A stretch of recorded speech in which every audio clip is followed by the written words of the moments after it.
What is going on, guys? Welcome back to another episode of Sloppy Saturdays. And today we are going over the very shocking quarterbacks named starters. We have two true freshmen named as starting quarterbacks. And no, it wasn't Bryce Underwood yet. We are talking about Bear Bakamer, and we're talking about Jared Q. Sakabatelli. Don't even know if I got the names right on both of them, but two guys named true freshman starters, one coming from BYU, one coming from Cal. Both guys are transfers as well. Let's get into all of it. So for Bear Bakamer, I'm not that shocked that he was the starter, and I don't even mind it as much. This was a guy that was a three-star recruit. This was a guy that, was a top 50 quarterback, not a guy that was a top 5, top 10 quarterback.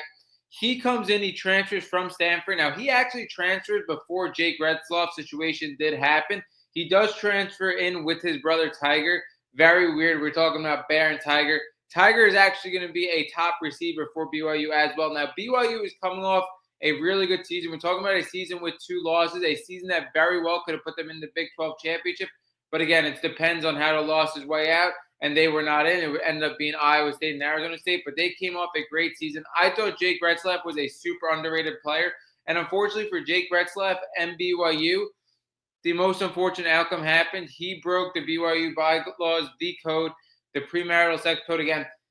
It was very unfortunate because, like I said in that video and the multiple videos I did on him, probably hundreds to thousands of people have broken that BYU premarital sex code. Again, a false case came up, and that was the only way that you could really prove through a case that he broke it. So Jake Retzloff has to transfer to Tulane. It leaves BYU in a pickle now because BYU really could not get any other transfers by the time, this whole Jake Retzloff situation happened, because this happened in June. So, again, you kind of have to stick with what you're stuck with. And you have McKay Hillstead and Trayson Borgett. These were the two guys that I thought were going to be competing for the job because, again, I thought a non-highly touted true freshman definitely wouldn't have got the job. I thought it would be McKay Hillstead or Trayson Borgett. Again, two guys from pretty small schools. When you look at Western Michigan transfers, Utah State transfers, pretty small schools. But they end up going with Bear Bakamer, and I'm going to talk about if I really like it or I don't. Now, I think why they went with him was because, again, he has the highest upside out of any of these guys.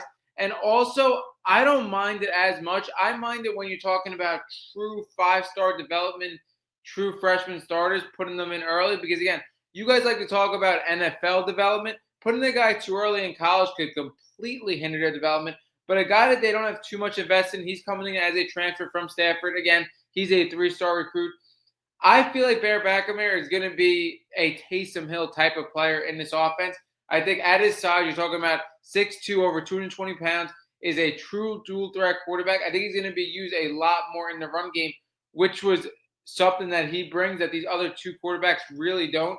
So that's why I think they chose him. I think it's going to be a Taysom Hill type of style. Again, he has a huge arm as well. I just don't know how live that arm is going to be, again, for a true freshman coming in. It might be a little too much to handle, but a guy with more rushing upside. Again, Jake Retzloff brought a little bit of rushing upside. I think that's why I went with him. Again, I don't mind it as well. You're talking about a program also that does have Ryder Lyons coming in 2027. The best quarterback out of his class, a huge investment they have in him. So, again, it's not like Bear Bakamer is probably going to be a 3-year starter. I don't think he is.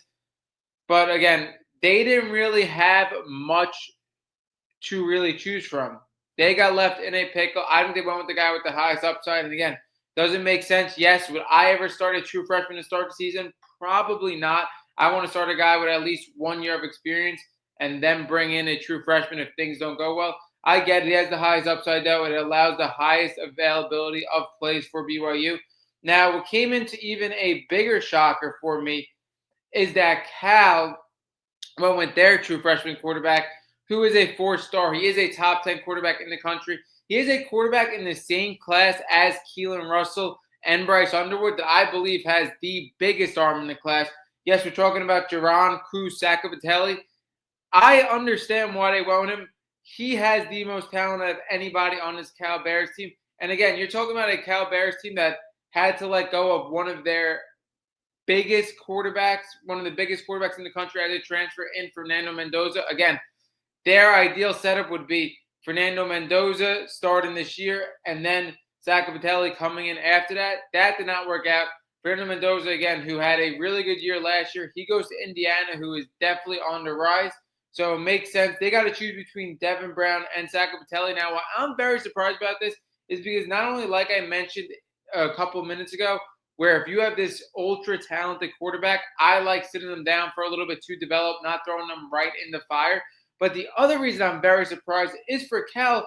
You got a nice quarterback transfer in Devin Brown. Devin Brown is a guy that we saw in spurts for Ohio State, a guy that was a former top 50 recruit, a guy that definitely is an athlete at the quarterback position.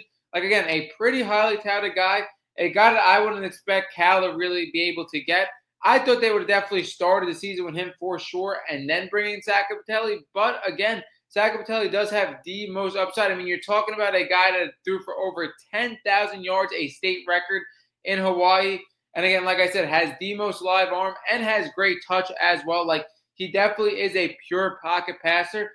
And again, Devin Brown is definitely more of an athlete. They probably look at Sacapatelli and say, this guy gives us our best chance to win.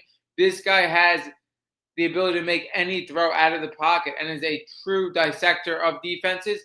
So again, both of these decisions, do I mind them? No. I like the BYU decision a little more because, again, I don't want to say you ever look to ruin a guy, but ruining Bacamere, a guy that's a 3-star recruit, again, isn't as much as a risk. But again, you're talking about Sacapatelli as a top 7 quarterback in his class, a very highly recruit. I wouldn't want to hinder his development. And like I said, Devin Brown is a guy that I wasn't expecting him to get.